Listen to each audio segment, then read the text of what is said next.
Hey, y'all remember the first movie Friday with Ice Cube? And there was this scene in there, and is when he was getting the gun so that he could go walk Smokey home. And y'all remember when him and his dad had that moment? And there's a point in the scene where he says, "You think you a man with that gun?"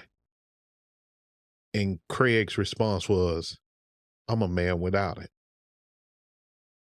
You think you something with that title.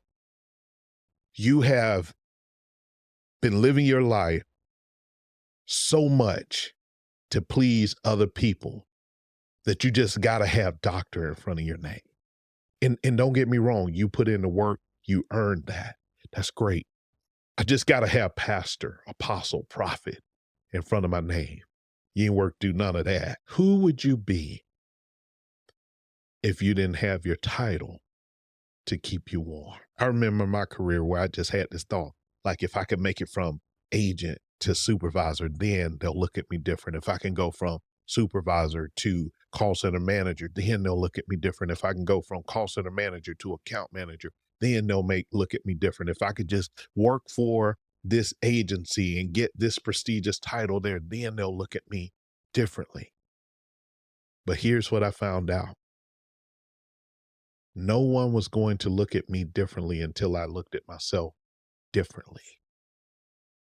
Until I started taking up my space. You probably heard me say that before. Until I started recognizing that I was enough.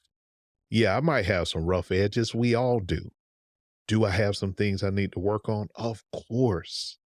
But it wasn't until I embraced the fact that Damon Rich was a sufficient enough title for me. So now I want you to ask yourself two questions.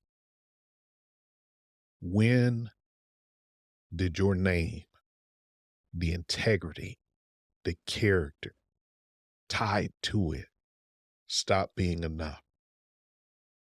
And if your title was stripped away from you today, who, not what, would remain? Listen, that's all I have for you. I want you to remember, ask better, build stronger, live clear, and I'll see you on the next video. God bless.